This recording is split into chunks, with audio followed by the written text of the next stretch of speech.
irmãs, queridos irmãos, que o Senhor nos abençoe com a sua paz e nos fortaleça a vontade de crescimento e mudança.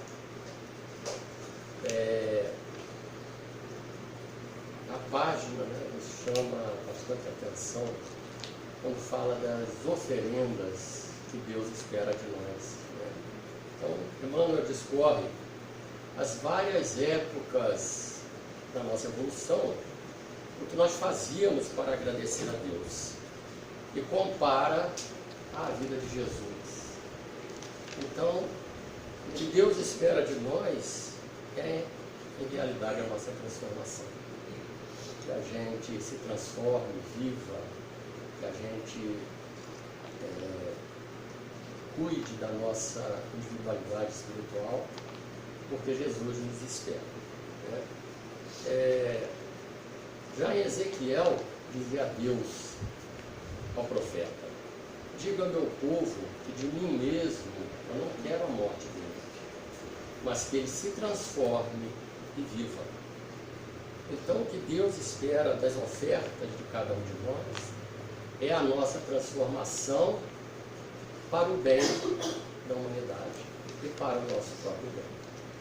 Então, a página é muito chamativa nesse aspecto, E nós vamos, na realidade, fazer palestra não, nós vamos estudar os pensamentos de Jesus através da compreensão que Allan Kardec nos traz na doutrina espírita.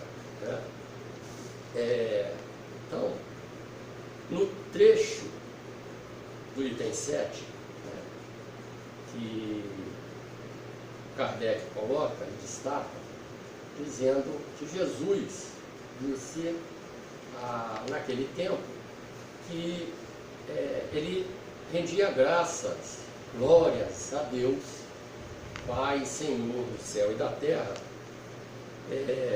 ao ocultar todas essas coisas aos doutos e aos prudentes, e revelado aos simples e aos pequeninos. Aí eu fiquei pensando, mas por que Jesus falou isso, Porque no trecho Kardec só destaca esse pedacinho.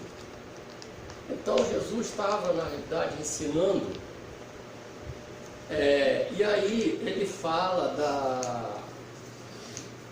das cidades impenitentes nos seus ensinamentos, falando de Corazim, de Betsaida, de Cafarnaum, em que ele tinha feito inúmeros fenômenos, inúmeras curas, e que essas cidades não tinham se penitenciado, ou seja, não tinham se transformado, não tinham aproveitado tudo aquilo que ele oferecia para uma mudança.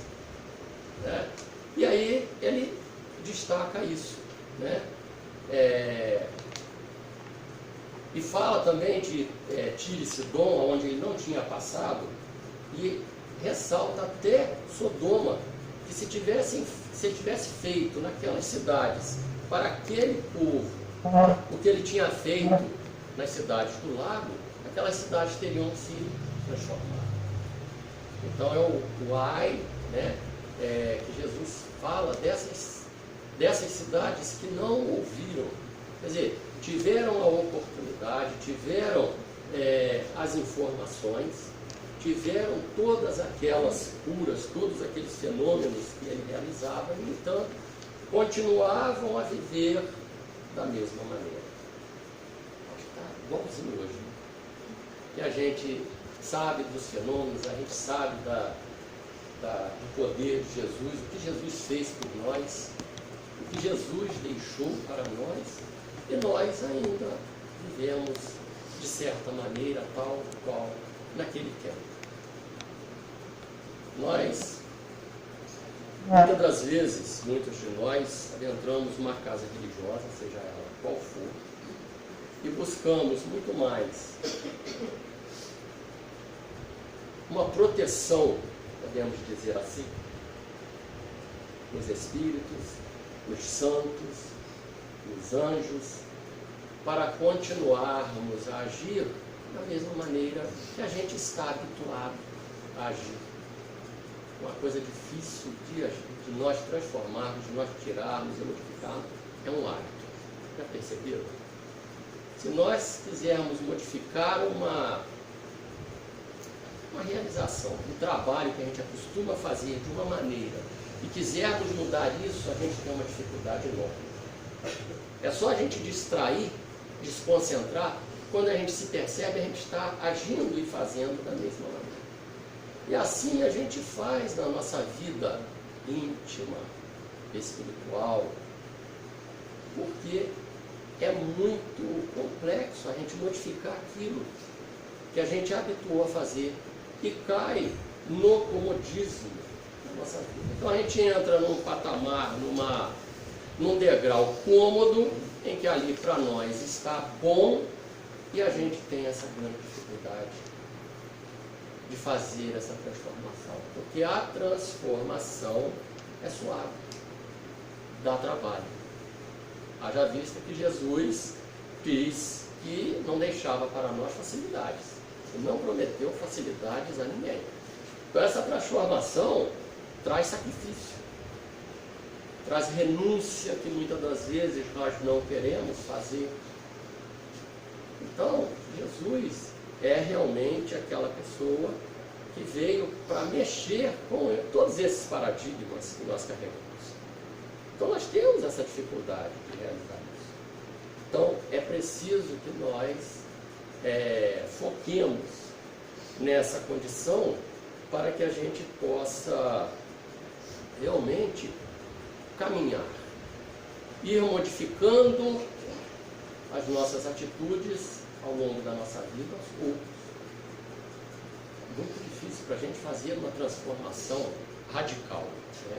Embora Emmanuel, numa das suas páginas desse livro, diz que determinados hábitos ou defeitos é preciso que a gente arranque, como se arranca uma planta que está enraizada profundamente. Então vai haver momentos na nossa vida em que nós vamos ter que radicalizar, ferir, arrancar mesmo de dentro de nós determinadas atitudes e hábitos para que a gente consiga caminhar alguns passos, né? E haja visto todos os continuadores de Jesus o que sofreram para poder realizar aquilo que eles realizaram, né? Muitas das vezes a gente costuma dizer que essas pessoas já tinham força, que Jesus era Jesus, até os Espíritos falam isso, mas Jesus é Jesus, ele é Pedro, Paulo é Paulo, nada disso. Pedro, principalmente, e Maria de Magdala foram pessoas comuns como nós. Pedro era tão bravo que chegou a cortar a orelha do Malco. Então a gente vê que eram pessoas como nós. E por que eles conseguiram? Porque realmente entenderam Jesus. É o que a gente vai procurar fazer. Entender Jesus para a gente ver se a gente consegue aceitar e daí começar a fazer esse trabalho que precisamos fazer. E esse trabalho é individual, como a página fala. O testemunho é de cada um de nós. As informações, o caminho, a direção Jesus já deu. Porém, o que nós precisamos fazer é nós que temos que fazer.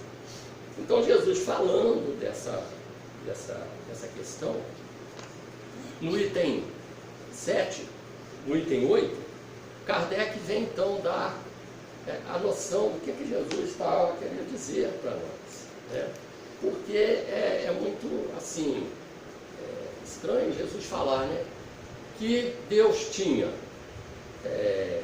evitado passar essas informações aos outros, ou seja, aos sábios, porque na antiguidade essa palavra significava sabedoria, eram os sábios da época, os que estudavam, os que tinham condição intelectual de entendimento, né?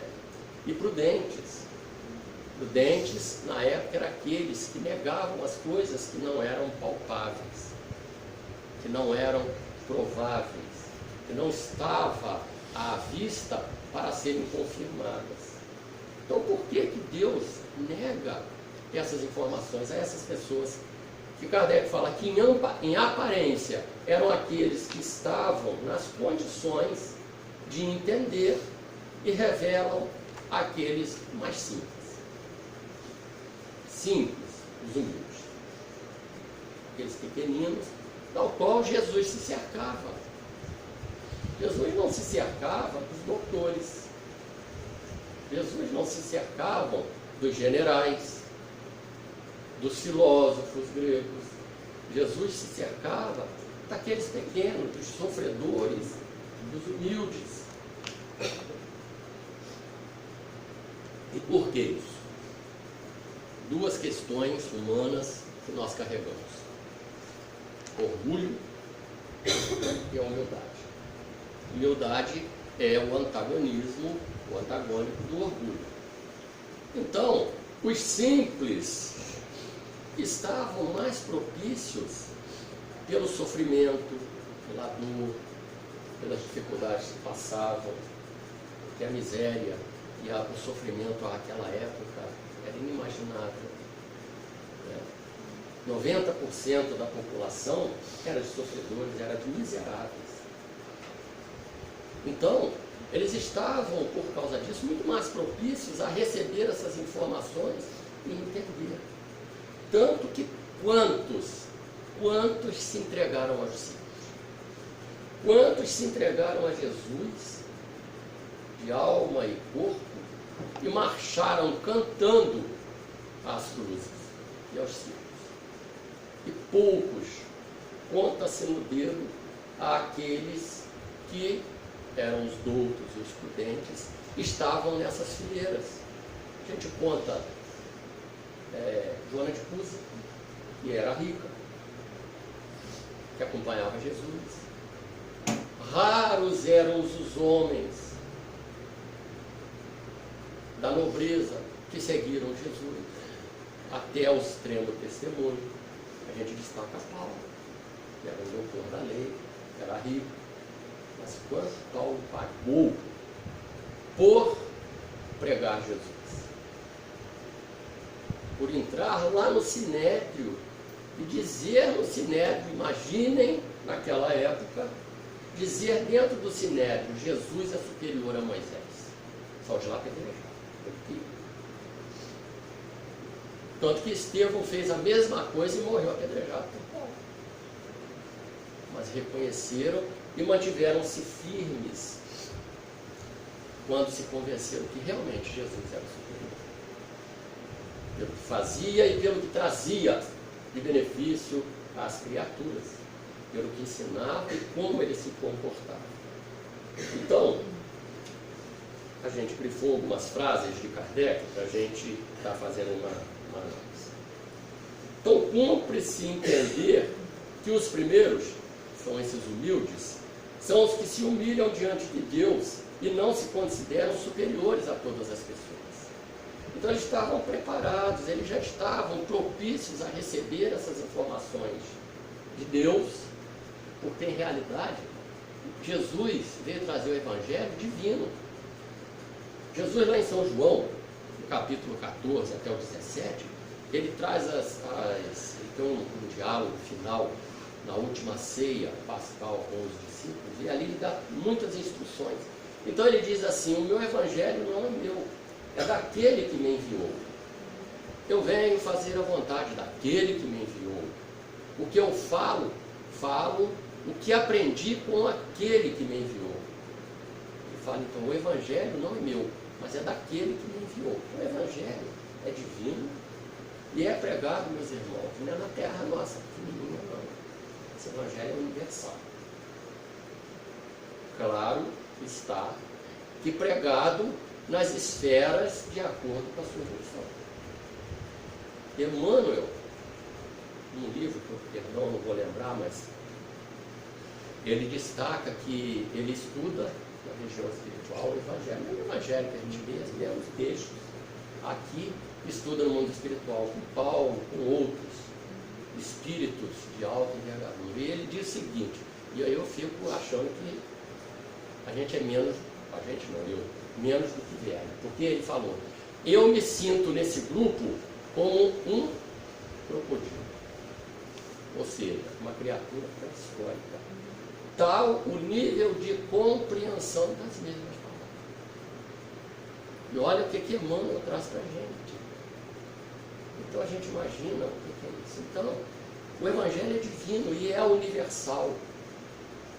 Então, o que a gente estuda aqui é algo que é pregado em qualquer planeta que seja vivente. E muitas das vezes a gente, como os doutos, negligenciamos. Então a gente precisa se tornar humilde diante disso e diante de Deus. Né? E quem são os outros? São os orgulhosos. Os orgulhosos, que muitas das vezes ele fala nesse item, né? Que são aqueles que têm conhecimentos. Então muitas das vezes, muito conhecimento acaba nos tirando desse caminho. Nos faz se sentir superior àquele que não tem o mesmo conhecimento. Então é muito perigoso. Conhecimento é poder. E poder é algo que nos mexe muito conosco. Então conhecimento, poder, o dinheiro são coisas que mexem conosco devido ao nosso estágio evolutivo, onde a gente ainda se encontra.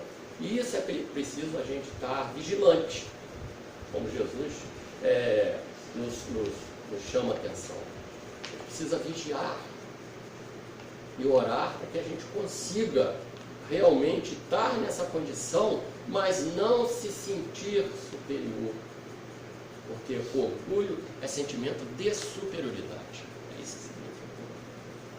E nós, cada um de nós tem e carrega um grau de orgulho dentro de si. Por quê? Porque Kardec fala que o orgulho é algo que nós trazemos do instinto de conservação. E aí ele se desenvolve em nós. Então, quanto mais próximo da primitividade nós estamos, mais carregados desse sentimento de orgulho. Quanto mais afastados e mais próximos da divindade, menos orgulho, mais humildade. Então é preciso a gente estar entendendo esse processo para que a gente consiga estar na condição que a gente veio com misericórdia divina e desempenhar corretamente aonde a gente se encontra. Porque imaginemos só, nós podemos ter um grau de sabedoria enorme, conhecimento, mas bastou uma pequenina doença neurológica que a gente pode esquecer de tudo. E aonde fica então esse nosso orgulho, nosso conhecimento? Cai no esquecimento. E a gente fica na mão de um e de outro aí sendo cuidado. Né? Às vezes, muito dinheiro fica na mão de alguns que utilizam aquilo, gastam aquilo, e a gente fica lá na mão de outro. Então, para que a gente tem esse orgulho, esse sentimento que é superior, porque teve a oportunidade de ter alguns conhecimentos? Que são alguns conhecimentos baseados no que a gente ainda tem que aprender universalmente. O maior cientista astrônomo da Terra sabe as leis físicas que regem uma galáxia distante de nós. Então, quanto ainda temos que aprender? Então, qual é o que vale essa superioridade desse conhecimento? Para que ter esse orgulho? Né? Então a gente precisa estar avaliando isso. E aí Kardec continua a nos informar aqui. Fala da vaidade quando ele diz que os envaidecidos do seu saber mundano. Então a gente se envaidece disso, a gente muitas das vezes olha para uma pessoa que não teve a condição de ter esse estudo e acha que aquela pessoa é inferior. Muitas vezes, hoje, a gente sabe que nós temos, é considerado a inteligência dividida em inúmeras partes. Nós temos a inteligência emocional, né, musical, matemática, e por aí vai. Quer dizer, já é para quebrar um pouco essa questão de nós ficarmos orgulhosos. Então a gente não tem tudo. Um grande sábio na medicina pode ser um leigo ignorante em música, em arquitetura, ou ter conhecimentos básicos porque lê, mas não vai ser um sábio naquela área. Por isso que a gente precisa reencarnar, porque a gente precisa alcançar esse nível e saber tudo, tudo. E aí a gente começa a pensar de Jesus. Quem é Jesus? Um espírito que pisou na terra, o mais evoluído, que sabe tudo isso. E veio aqui demonstrar. Jesus não fez 1/10 do que ele tinha poder para fazer. Ele só veio mostrar aquilo que era necessário. Ele não fez 1/10 do que ele poderia fazer. Né? E olha o que Jesus realizou. Então a gente imagina isso. Um ser que já passou eras incontáveis de evolução. Já visto que Emmanuel, no Caminho da Luz, diz que Jesus, há 4,5 bilhões de anos, já estava aqui no planeta nos recebendo. Já era o Cristo, que a gente conheceu há 2.000 anos. Então a gente fica, e a gente vai analisando essas questões, e a gente vai tendo que se humilhar mesmo, no sentido de tornar humilde, tornar uma pessoa simples, não ficar a nossa, porque isso impede, o orgulho impede o nosso crescimento, o verdadeiro crescimento. Porque a gente, olha só, a gente tem um poder danado, a gente foca na vida material e enquanto nós não alcançamos aquilo que a gente deseja, a gente não para perceber isso. A gente vence dificuldades extremas que a gente quer. Pessoas vencerem dificuldades extremas e alcançam aquilo que desejam. Mas quando toca para fazer para a sua vida espiritual, a gente começa a colocar empecilhos, dificuldades. E o poder é o mesmo. O mesmo poder que a gente tem para vencer no mundo material, a gente tem para vencer no mundo espiritual. Então é isso que Jesus, isso que Kardec, isso que a espiritualidade vem nos mostrando, né? Os quais se julgam prudentes porque negam e tratam a Deus de igual para igual, quando não se recusam a admiti-lo. Eu estava uma vez numa loja aqui na Barra, muitos anos. E aí entrou um jovem senhor, e tudo sério, tudo. Comprou alguma coisa com o atendente, e a atendente, coitada, muito humildemente, vai com Deus, obrigado. Eu não acredito em Deus, não acredito nos outros, né? Olha só. E aí a gente vive ao nível que a gente chega. Né? Um nível até de deseducação, podemos dizer. De falta de respeito. Então, olha, né?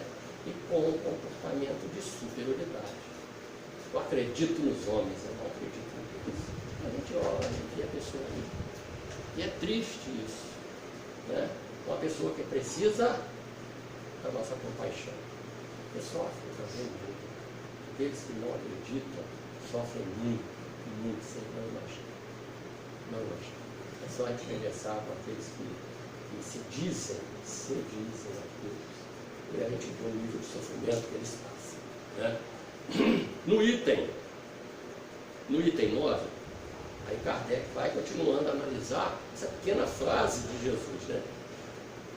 E ele vem falando aqui no item 9 sobre o Espiritismo. Naquela época, falando naquela época, o Espiritismo estava na mesma condição. Ou seja, da incredulidade, dos sábios, dos prudentes. Né? Ele era muito mais aceito pelos simples. E embora, né, muitos naquela época, até muitos doutos, conseguiram compreender, porque a doutrina espírita é uma doutrina de lógica e atingiu muita gente. Né? Então a gente tem inúmeros relatos na história de pessoas de condição intelectual elevada que conseguiu realmente compreender o que a doutrina espírita trazia, né? E deram seu contributo até de sacrifício e sofrimento. Vou citar um que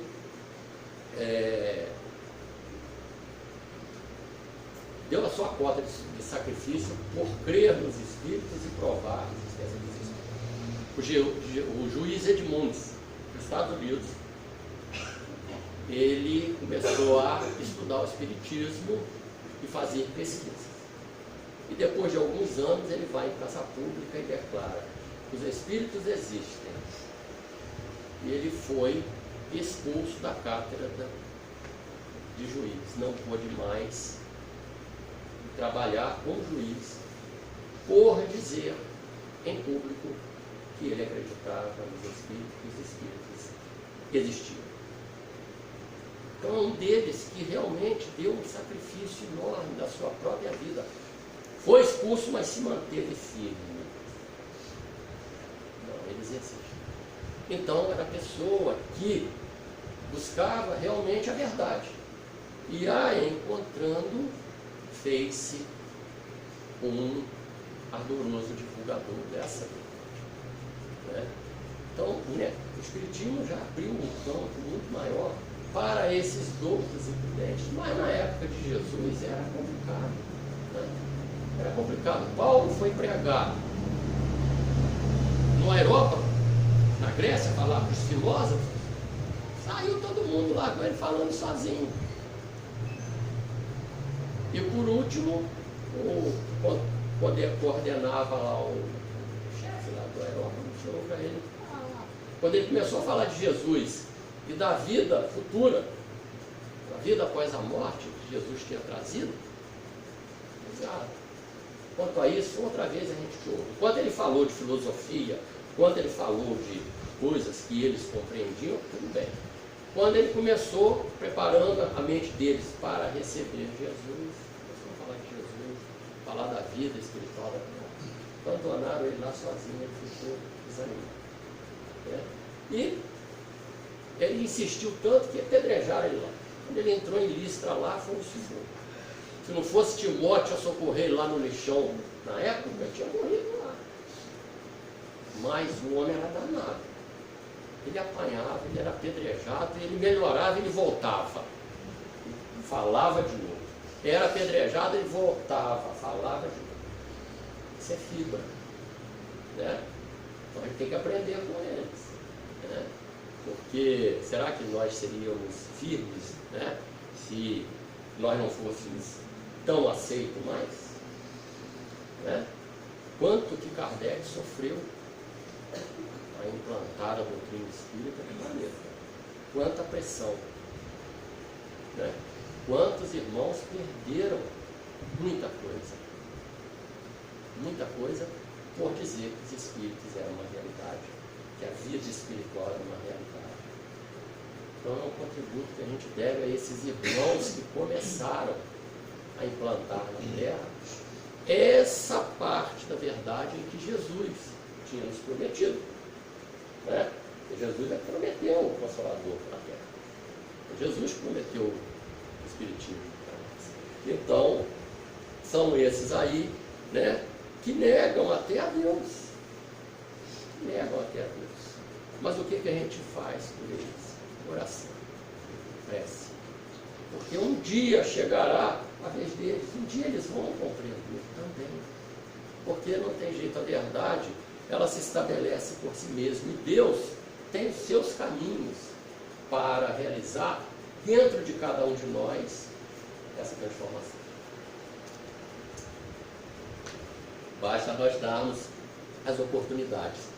E a vida vai nos apertando de tal maneira que, né, a gente um dia reencarna no viaduto, outro dia a gente reencarna no asfalto, né? Um dia, uma encarnação, a gente tem a oportunidade de ascender intelectualmente. Na outra encarnação a gente vem com uma dificuldade tal que nem estudar a gente pode, né? Nem estudar a gente pode, quantos aí, né? ou mesmo não querem por intuição, porque tem medo realmente de cair novamente.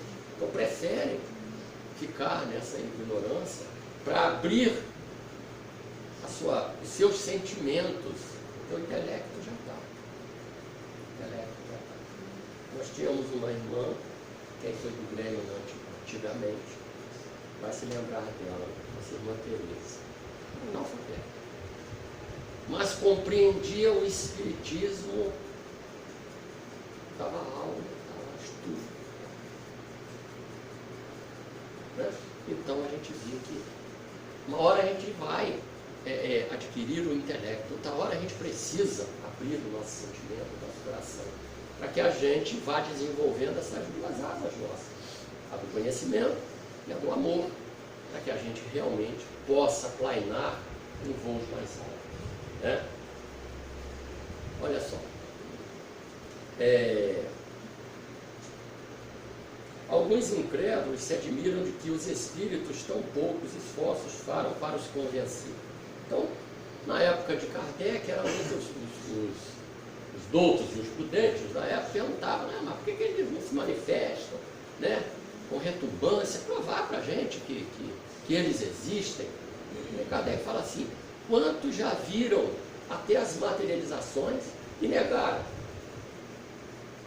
Então nós precisamos estar abertos,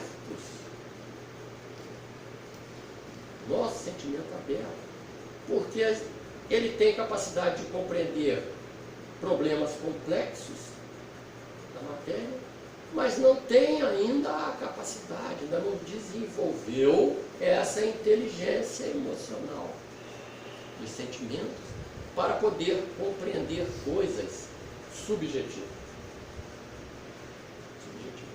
Porque até a materialização não convenceram a tanto. Isso é fraude, isso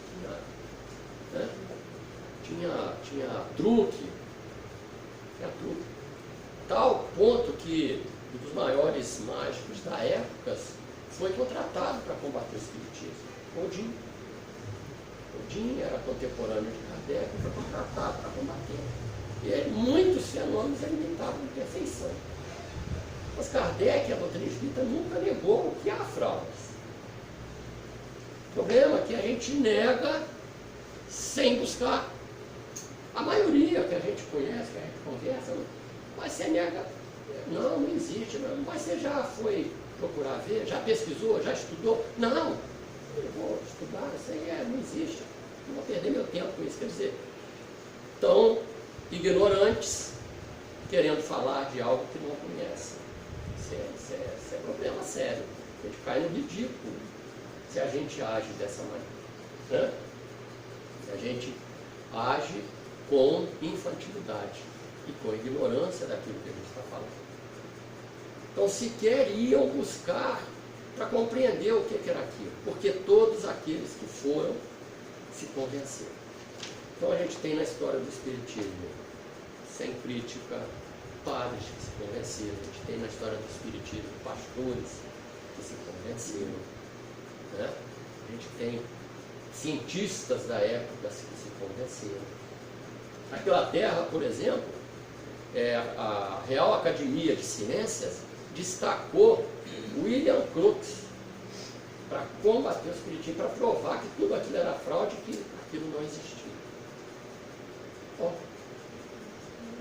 5 anos depois que ele começou a pesquisar, ele foi também para essa pública e chegou e é verdade, eu não posso negar. Não teve jeito. Também foi um milagre. Mas ele chegou a tal ponto de pesquisa que até pesá-los, os espíritos materializaram, desenvolveu uma balança que até hoje é usada para pesá-los. Né? E aí a gente vê que quando a pessoa está aberta à verdade, não importa se ela seja humilde ou prudente, se ela seja adulta ou sem condições intelectuais, ela vai querer buscar a verdade. Né? Então é por aí que a gente tem que caminhar, né, naquilo que a gente não conhece. Buscar a verdade, buscar aquilo que realmente Deus traz para nós. Né? Aí, Kardec destaca assim, né, a esses não quer Deus abrir à força os olhos, dados que lhes apraz tê-los fechados. Então Deus não força a diminuição.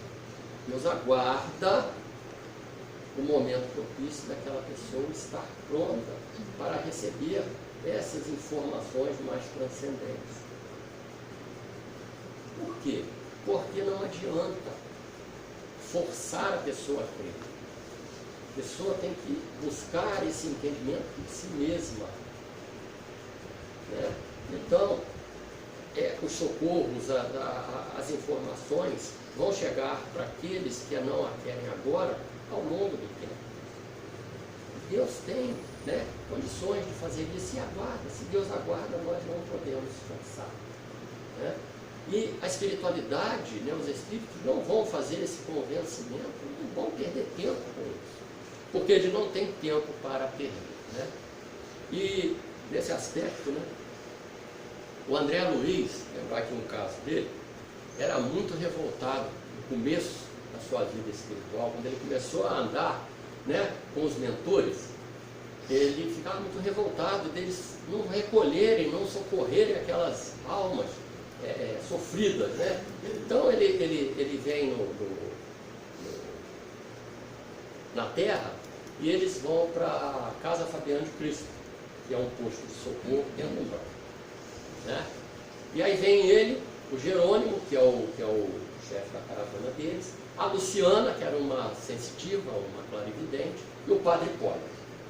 E eles vão se abrigar nesse posto de socorro, chamado Casa Transitória de Fabiano de Cristo, dentro do umbral. E aí, nesse capítulo, eles vão, a pedido da Zenóbia, que é a coordenadora dessa casa, a socorrer um espírito muito querido dela, mas que já estava propício a sair da situação que estava. Né? E aí eles se preparam para a caravana e tal. Ela pergunta ao Ananias, que era o subchefe da caravana, que ia sair da casa transitória para ir lá numa localidade mais profunda, no umbral, para socorrer esse espírito. Então ela pergunta se está tudo preparado, se os aparelhagens já estão tudo preparado. Então, olha quantos ensinamentos, tem aparelhos lá. Né? E ela fala para ele assim, principalmente as faixas de proteção magnética, aparelhagem de proteção magnética. Aí tudo preparado, eles vão para fazer a prece, né, na sala dedicada às conferências. Então eles se preparam, fazem a prece e dali eles saem a pé caminhando. Então caminham alguns minutos, já começam a entrar numa região mais difícil. E André Luiz relata os gemidos que ele ouvia. Então eles estavam caminhando numa trilha e ela recomendou a eles, olha, um ensinamento para nós que a gente tem que parar para meditar. Não podiam conversar, iam quietos. Eles não poderiam se comunicar. Iam em fila indiana, quietos. E aí entraram naquela trilha e André Luiz começou a ficar meio apavorado, porque ele estava escutando uma paisagem muito densa, muita lua, quase não aparecia. Era a noite no mundo espiritual, era a noite também. E quase não aparecia a lua, e eles caminhando na total escuridão, nem iluminação eles iriam ter naquele trecho que eles iam atravessar para chegar onde estava esse espírito. E aí o André Luiz, muito curioso, não aguentou, virou para o Hipólito, o padre, e perguntou, né, esses gemidos são de humanos? Ele relata que bastou ele falar isso, que saíram daqueles charcos animais, tipo, ele diz sauros. Sauros é aparente com lagartos, com animais pré-históricos, e atacaram eles. E aí ele falou que vê sair das mãos da Zenóbia alguns estalidos muito baixos. Então era da aparelhagem, cargas eletromagnéticas que tocavam naqueles animais e os outros que foram uma caravana de 25 pessoas, que estavam com essas armas, vamos dizer assim para a gente entender, e disparavam essas cargas eletromagnéticas em direção a esses animais. Então eles recuaram, mas atacaram eles, né? E aí eles continuam na caminhada e chegam na localidade. E aí André Luiz descreve que já era uma paisagem mais amena, já tinha algumas plantas, algumas árvores ainda que acanhadas, a lua já aparecia com mais nitidez. E aí Zenóbia vira para eles e diz assim, se eu anotei para não esquecer uma palavra: não somos impermeáveis às rogativas dos nossos irmãos que ainda gemem no charco de dor, a que se atiraram voluntariamente. Dilacera-nos o espírito às imprecações dos infelizes. No entanto, a casa transitória de Fabiano tem-lhes prestado o socorro possível. Ajuda essa que, até hoje, vem sendo repelida pelos nossos irmãos. Infortunados, debalde, libertamo-los periodicamente dos monstros que os escravizam, organizando-lhes refúgio salutar. Fogem de nossa influenciação e tornam espontaneamente ao chá.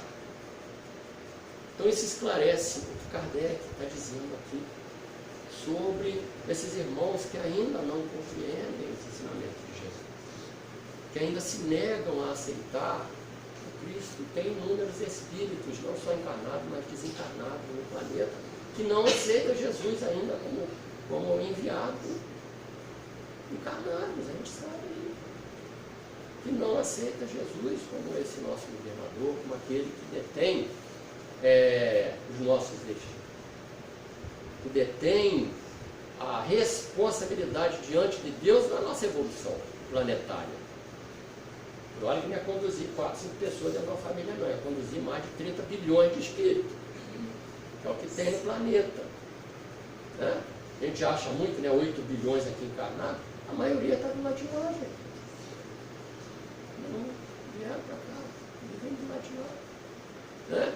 Olha, conduzir essa massa compacta de espíritos de diversos níveis evolutivos, a maioria, né, em condições ainda de mediana para baixo, cada um pensando de um jeito, cada um querendo agir de um jeito. É só Jesus mesmo para conseguir fazer isso, né? Então a gente deve o nosso contributo a esse espírito que nos conduz. Então, isso aqui é só para mostrar que não adianta querer tirar alguém de algum lugar que não queira sair de uma condição mental que ela não quer sair dali ainda. E nós não podemos criticar, porque quantos de nós está num patamar que a gente não quer sair? Não quer sair. Por exemplo, qual de nós aqui pode levantar o dedo? Quer sair da condição de estar para ir para uma condição de miséria para evoluir espiritualmente? Nenhum. Então a gente está numa condição que a gente não quer determinadas coisas, por isso a gente precisa reencarnar. Porque a gente reencarna e esquece, vem naquela condição e vai viver e vai poder evoluir em outros campos. A única foi a premissa, ó. Então você está, ó, show. Porque é difícil. A condição de dificuldade imediata que atinge o nosso estômago, atinge a nossa vida material, que nós ainda estamos presos. Porque em realidade nós somos ainda muito mais materialistas do que espiritualistas. A gente foca com toda a nossa força a vida material, porque a fome dói, o frio dói, mata, e a gente se preocupa com isso. Não está errado também se preocupar. O erro está em a gente valorizar isso mais do que a nossa vida espiritual, que é a verdadeira. Aí então nós temos equilíbrio. A questão é de equilíbrio. É isso que a gente tem que atingir, equilíbrio. Né? Porque a gente tem medo até de ter somente o necessário. que a gente já se acostumou a superar. Então, quantos sofrem que está numa condição de repente, como que acontece isso encarnado na minha vida, muitas das vezes. A vida, né, é uma roda, ela dá voltas, uma hora que está em cima, uma hora que está embaixo.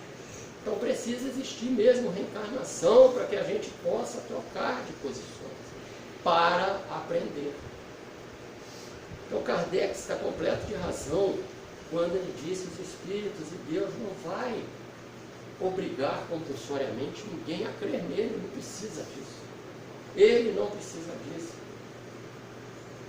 Né? Nós é que precisamos dele. Então, vai nos acontecer isso. E no item 10, né, a gente está encerrando aqui, que já está chegando a nossa hora, Kardec faz uma pergunta, porque faziam aquela pergunta para ele. Então, o que ele percebia, o que acontecia, ele colocava nos estudos para a gente aprender. Né? Perguntar-se-á, não poderia Deus tocá-los pessoalmente por meio de manifestações retumbantes, diante das quais se inclinassem os mais obstinados e incrédulos? Até poderia. Poder para isso Deus tem. Mas, como ele tem poder, mas ele é sábio, né? Com a inteligência suprema, ele sabe tudo, ele não vai fazer, porque ele já sabe que ele nos criou. Então já viu que nós somos rebeldes. O espírito não quer ser forçado a nada. Né? Ninguém quis ser escravo, ninguém quer ser escravo, ninguém quer ser forçado por ninguém, porque não é assim. Lógico, nós somos, Deus nos deu livre arbítrio. Se Deus nos deu livre arbítrio, nós somos livres. Então ele nos quer ao lado dele por compreensão e aceitação espontânea. Aí a gente permanece ao lado dele. Né?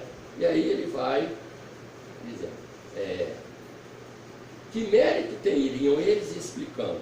Ademais, que isso ia servir? Para que Deus ia fazer isso? Nós não ficaríamos ao lado de Deus. A prova aqui, ó. Pessoa é socorrida, vai para um lugar bom, aí vai ter alimentação, vai ter, né, sossego, vai ter algo, um lugar para ficar bom, sair daquela situação, eles preferem voltar. Preferem voltar. Quantos de nós, né? A gente ajuda, a pessoa caminhando junto, volta para a mesma situação, não está pronto para sair dali, não está. Kardec, para encerrar, diz assim, o orgulho é a catarata que lhes toda a visão. Então, o que nós temos que trabalhar é o nosso orgulho. Esse sentimento é a nossa chaga. A espiritualidade fala que a chaga da humanidade é o orgulho. Do orgulho vem vaidade, do orgulho vem egoísmo, do orgulho vem uma série de defeitos que a gente carrega. Né? Mas esse orgulho, ele foi preciso ser muito poderoso e forte num período da nossa vida evolutiva. Então nós precisávamos acumular para viver. Né? Nós não tivemos lá, né? Não fomos acumuladores. Né? Nós precisávamos pensar somente na gente. Então isso a gente traz muito forte, intuitivamente, dentro de nós como espíritos, em evolução. Mas hoje nós já temos informação e condições intelectivas de compreender e já temos um bom avanço, pelo menos nós que estamos aqui encarnados, desencarnados, que já nos dispomos a estar ouvindo essas informações, estudando, pesquisando essas informações, já temos condições psíquicas, morais, né, sentimento, para trabalhar esse orgulho, para ir forçando ele a diminuir, porque aí nós temos que forçar mesmo. Né? Temos que trabalhar intensamente, porque nós não estamos fazendo isso para os outros, não, gente. Eu não vejo engano quando a gente faz caridade, quando a gente está fazendo é por nós mesmos, não é para o outro. O outro é instrumento. O que nós estamos fazendo é para nós. Né? Nós que estamos fazendo. Então fica aí essa informação para a gente trabalhar, né? Dentro de nós, para que a gente possa um dia abraçar Jesus, né? Que é isso que ele quer. Assim como Maria de Magdala, Paulo de Tarso foram recebidos pessoalmente por Jesus, pela transformação que empreenderam na vida, que nós possamos, né, ter essa coragem, a coragem da fé que a gente prega para trabalhar em cima delas, porque Ele nos espera de braços abertos. Jesus nos abençoe. Eu gostaria de deixar como prece o pensamento de José Silvério Horta, não é a prece aqui, José Silvério Horta, um poema que fala assim: Pai nosso que está nos céus, na luz dos sóis infinitos, Pai de todos os aflitos, nesse mundo de escassez, santificado, Senhor, seja o teu nome sublime, que em todo o universo exprime concórdia, ternura e amor. Venha ao nosso coração o teu reino de bondade, de paz e de claridade na estrada da redenção. Cumpra-se o teu mandamento, que não vacila nem erra, no céu como em toda a terra, de luta e de sofrimento. Evita-nos todo mal, dai-nos o pão no caminho, feito na luz do carinho, do pão espiritual. Perdoa-nos, meu Senhor, os nossos débitos tenebrosos, de passados escabrosos, de iniquidade e de dor. Auxilia-nos também nos sentimentos cristãos a amar nossos irmãos que vivem longe do bem. Com a proteção de Jesus, livra a nossa alma do erro, sobre o mundo de desterro, distante da vossa luz. E que a nossa ideal igreja seja o altar da caridade, onde se faça a vontade do vosso amor. Assim seja. Muita paz.